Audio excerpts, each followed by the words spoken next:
28 mark तिला लागतील. Okay, जेव्हा गायत्रीला 28 मार्क्स गायत्री स्कोर करेल ना आउट ऑफ 60 तिला 28 मार्क्स जेव्हा पण ती स्कोर करेल तेव्हाच हा सब्जेक्ट क्लिअर होईल. ओके, तर हा एकदा मोठा रूल असतो. ओके, आता तुम्हाला थर्ड सिनेरिओ पण मी एकदा सांगून देतो, कारण की या कंडिशनमध्ये गायत्री तर फेल होते, पुढचा स्टुडंट पास होतो का नाही ते आपण बघूया.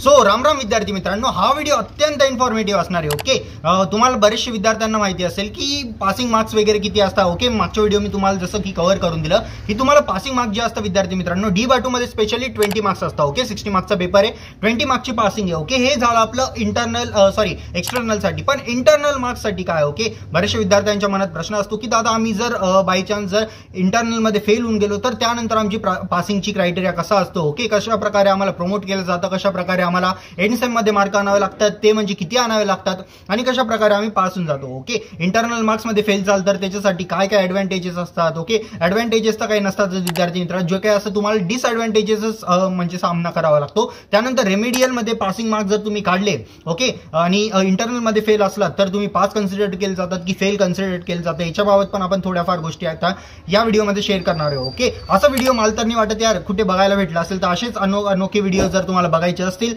D-BATUच्या संदर्भात तर नक्की आपल्या चॅनलला सबस्क्राईब करा विद्यार्थी मित्रांनो. सर्वात म्हणजे ऑथेंटिक इन्फॉर्मेशन तुम्हाला या चॅनलवर भेटते. ओके, तर आता चला वळूया डायरेक्टली मेन टॉपिकवर. जर एखादा विद्यार्थी असेल की त्यांनी फॉर एक्झाम्पल जर इंटरनल एक्झामिनेशन दिली, इंटरनल एक्झामिनेशन अर्थात असते तुमची CA1 एक्झामिनेशन, CA2 एक्झामिनेशन आणि त्यानंतर मध्ये जे मिड सेमिस्टर एक्झामिनेशन होते ना विद्यार्थी मित्रांनो, त्याचे मार्क गृहीत धरले जातात. ओके, या तिघींची एक्झामिनेशनचे मिळून जे येते टोटल 40 मार्क्स होता. ओके, तुम्हाला जसं की माहिती असेल की तुम्ही जर आता विचार करत असाल की दादा आमच्या कॉलेजमध्ये जे येते CA1 पण 20 मार्क्सची असते, CA2 पण 20 मार्क्सची असते, मिड सेमिस्टर पण 20 मार्क्सची असते, असे तर टोटल 60 होऊन जाता. पण इथे 20 कसं काय? तर विद्यार्थी मित्रांनो इथे थोडासा ट्विस्ट आहे. ओके, तर जी काही तुमची CA1 असते आणि CA2 असते. ओके, या दोघांची मार्क जे येते तुमचे ऍव्हरेज केले जातात. ओके, म्हणजे असं समजून घ्या की 40ला 2 ने डिवाइड केलं जातं म्हणजे 20 येतात. ओके, तर अशा प्रकारे तुम्हाला भेटतील. फॉर एक्झाम्पल जर तुम्ही CA1 एक्झामिनेशन दिली, ओके CA1 बोलतोय मी, CA1 एक्झामिनेशन दिली, त्यामध्ये जर तुम्ही स्कोर केले 20 आउट ऑफ 18 मार्क्स. ओके, तर त्याला आपण डायरेक्टली 2 ने डिवाइड करतो, म्हणजे अर्थात 9 मार्क तुम्हाला CA1 मध्ये भेटले असे कन्सिडर्ड केले जातात. त्याच्यानंतर CA2 मध्ये जर तुम्हाला 20 आउट ऑफ 20 भेटून गेले तर त्याला पण आपण 2 ने डिवाइड करतो आणि त्याचा स्कोर येतो 10. ओके, म्हणजे 10 आणि प्लस ते 9. ओके, CA1 चे 9 मार्क्स आणि CA2 चे 10 मार्क्स असे टोटल जर धरले तुम्हाला 19 मार्क्स होता. आणि mid sem as it is, म्हणजे तुम्हाला जर फॉर एक्झाम्पल मिड सेम मध्ये 20 आउट ऑफ 10 मार्क्स पडले तर ते 10 मार्क्स तुमचे कन्सिडर्ड होतात. ओके, तर CA1 चे 9 मार्क्स, CA2 चे जे काही येते 10 मार्क्स आणि मिड सेमचे 10 मार्क्स असे टोटल तुमचे झाले 29 मार्क्स आउट ऑफ 40. तर तुम्ही इथे इंटरनल मार्क्स क्लिअर आहे. ओके, कारण इंटरनल मार्क्सची पासिंग तुम्ही असं धरू शकता विद्यार्थी मित्रांनो की 20 मार्क्स आहेत. ओके, तर 40 आउट ऑफ 20 तुम्हाला कंपल्सरीली स्कोर करायचं आहे.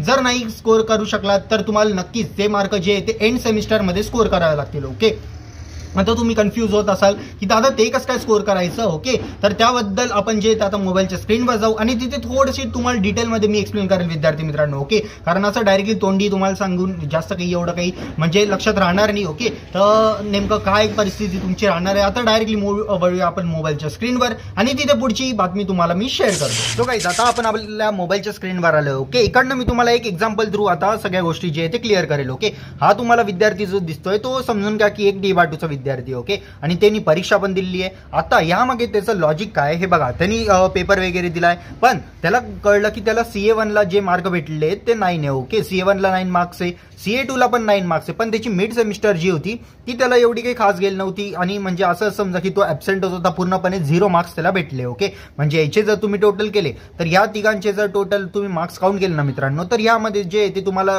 कळेल की यामध्ये जे आहे ते 18 मार्क्स तुमचे ओव्हरऑल निघताय. ओके, म्हणजे 18 मार्क्स बनताय. आणि तुम्हाला मी बोललोय की 40 आउट ऑफ तुम्हाला जर 18च मार्क्स पडत असतील तर मिनिमम पासिंग मार्क जे आहे ते 20 आहे. ओके, इथे आपण 20 कन्सिडर करू. पासिंग मार्क जे आहे ते 20 आहे, पण त्यांनी CA1 CA2 आणि मिड सेम मिळून जे ते 18च मार्क्स स्कोर केले. ओके, म्हणजे अजून पण तो 2 मार्क म्हणजे मागे पासिंगच्या. ओके, पण त्यांनी आता काय केलं एंड सेमिस्टर एक्झामिनेशन दिली. ओके, आणि ती म्हणजे 60 मार्क्सची होती. 60 मार्क्स पैकी जे ते एंड सेमिस्टरमध्ये त्यांनी चांगला स्कोर केलेला विद्यार्थी मित्रांनो. ओके, त्यांनी जे ते 36 मार्क स्कोर केलेले आहेत. ओके, आणि तुम्ही इथे बघू शकता की त्यांनी CA1 CA2 मध्ये जरी 9 मार्क्स स्कोर केले असतील तरी इथे जे 36 मार्क्स स्कोर केले. ओके, म्हणजे जर तुम्ही 36 + 18 जर कराल ना विद्यार्थी मित्रांनो तर इथे तुमचे मार्क जे ते इथे 1 इथे 4 आणि इथे 3 + 5 59 मार्क्स आउट ऑफ 100 जे ते निघताय. ओके 100 म्हणजे 60 नाही, ते तर फक्त 60 मार्क्सची त्यांनी एक्झामिनेशन घेतली, पण जे इकडचे 40 मार्क्स आहे ते असे मिळून जर 60 + 40 आपण केलं तर 100 होतात. ओके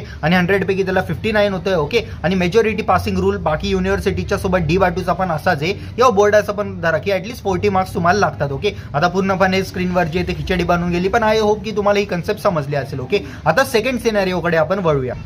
तर काही आता आपल्याकडे सिनेरिओ 2 आहे. ओके मग तुम्हाला मी आधीच सांगितलं की सगळ्यात पहिली कंडिशन तुम्ही बघितली, तो विद्यार्थी जो आहे तो पास होऊन गेला आहे. फॉर एक्झाम्पल त्याचं नाव आपण जर राहुल कन्सिडर केलं. आता दुसरी केसमध्ये आपल्याकडे एक विद्यार्थिनी आहे. ओके आणि तिचं नाव सपोज करा गायत्री. ओके गायत्री जे पण नेम असेल ऑफेंड नको होऊन जाऊ, फक्त एक्झाम्पलसाठी यूज करतोय. ओके तर हे बघा विद्यार्थी मित्रांनो, हिनी पण सेम कंडिशनमध्ये एक्झामिनेशन दिली. ओके हिची पण म्हणजे मिड सेमिस्टर आणि वगैरे वगैरे CA1 असेल CA2 असेल, हे इतक्या चांगल्या पण नाही गेला, पण हिचा स्कोर तुम्ही एकदा बघून घ्या. ओके C1 एक्झामिनेशन हिनी दिली, त्यामध्ये सपोज करा हिला फक्त भेटले 2 मार्क. ओके एकदम चांगली एक्झामिनेशन नाही गेली होती. त्यानंतर CA2 दिली, भेटला हिला परत एकदा 2 मार्क, फक्त 2 मार्क भेटले. ओके आणि जर तिने आता मिड सेमिस्टर एक्झामिनेशन दिली, ओके ती पण एवढी काही खास गेली नाही, पण त्याच्यात सपोज करा तिला 8 मार्क तिने स्कोर केले. ओके जर यांची तुम्ही टोटल कराल ना विद्यार्थी मित्रांनो, आता 2 + 2 + 8 ओके इज इक्वल टू 12, म्हणजे 12 मार्क हिने स्कोर केले आउट ऑफ किती 40 मार्क्स पैकी हिने 12 मार्क्स गायत्रीने आपले स्कोर केले. ओके गायत्रीने जर 40 मार्क्स पैकी 12 मार्क्स स्कोर करते तर यकीनन तिला जे ते 20 मार्क्सची इथे पासिंग लागणार होती, पण ती जी येते 8 मार्क अजून पण मागे, तर हे 8 मार्क तिला कुठे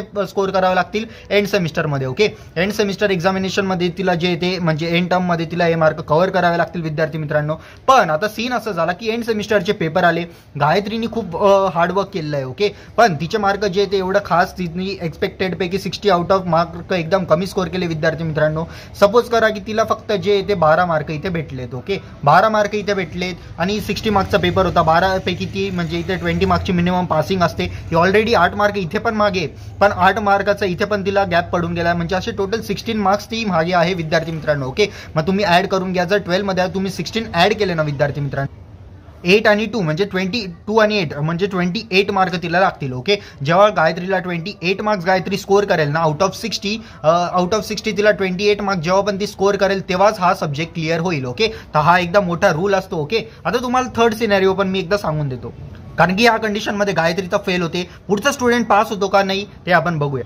थर्ड सिनेरिओमध्ये आपल्याकडे परत एक विद्यार्थिनी येते. ओके कारण मुलींची संख्या आजकाल वाढून चालली आहे. तर हे बघा विद्यार्थी मित्रांनो, इथे सीन काय होतो, फॉर एक्झाम्पल हिचं नाव आपण काय कन्सिडर करायचं. ओके लक्ष्मी. ओके लक्ष्मीचं तर लक्ष्मीनी इथे परत एकदा जे ते एक्झामिनेशन दिली आहे. ओके आणि हिने जे ते मार्क एवढे काही खास स्कोर केले नाहीये. तिची जी म्हणजे तिला असा एक सब्जेक्ट होतं ज्यामध्ये तिची पासिंग जरी निघते तरी भरपूर आहे. ओके तर लक्ष्मीनी काय केलं, इथे सगळ्यात पहिले CA1 एक्झामिनेशन दिली, 5 मार्क स्कोर केले. CA2 एक्झामिनेशन दिली, 5 मार्क स्कोर केली. मिड सेमिस्टर एक्झामिनेशन दिली, त्यामध्ये पण 5 मार्क स्कोर केले. असं जर तुम्ही याचे टोटल धरले तर 15 आउट ऑफ 20 तिचे मार्क्स होत आहेत, म्हणजे 40 होते. ओके आउट ऑफ 40 ती जे ते 15 मार्क स्कोर करते, अजून पण ती जे ते 5 मार्क तिला कव्हर करायचे. ओके हे जर 5 मार्क तिने एंड सेमिस्टर मध्ये कव्हर केले तर यकीनन ती जी काय आपली लक्ष्मी ती पास होऊन जाईल. ओके एंड सेमिस्टरचे एक्झामिनेशन आले आणि आउट ऑफ 60 लक्ष्मी आपली स्कोर करते 25 मार्क्स. ओके तर या कंडिशन मध्ये काय होईल, जरी ती आउट ऑफ 40 15च मार्क्स स्कोर करते, पण लक्ष्मीनी इथे जे ते 5 मार्क जास्त स्कोर केले. ओके कारण 60 आउट ऑफ तिला 20 मार्क्स लागत होते,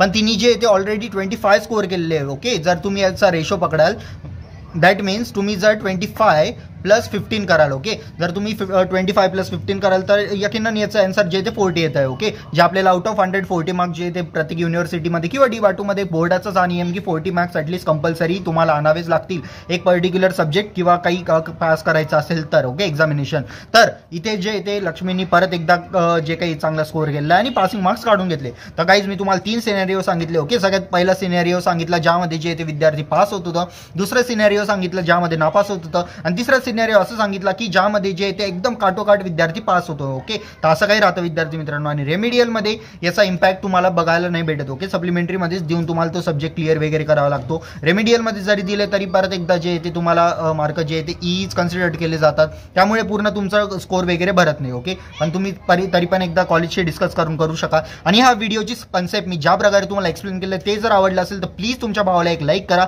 चॅनलला सबस्क्राईब करा. असेच अनोखे व्हिडिओ अशा वेगवेगळ्या फॉर्मॅटमध्ये मी तुमच्यासाठी आणतच राहतो विद्यार्थी मित्रांनो. ओके खूप जास्त मेहनत लागते अशा टाईपचे व्हिडिओज डिझाईन करण्यासाठी आणि एवढं सगळं एक्सप्लेनेशन करण्यासाठी. तर प्लीज एक लाईक आणि एक सबस्क्राईब नक्कीच करा. आणि काही जरी डाऊट असेल तर या व्हिडिओच्या कमेंट सेक्शनमध्ये नक्की सांगा विद्यार्थी मित्रांनो. ओके प्लीज एक सबस्क्राईब नक्की करून जा जाता. मी भेटतो तुम्हाला लवकरच एक न्यू व्हिडिओमध्ये. काही शंका कुशंका असतील तर व्हिडिओच्या कमेंट सेक्शनमध्ये नक्कीच तुमचं मत मांडा. ओके, जय हिंद, जय महाराष्ट्र विद्यार्थी मित्रांनो.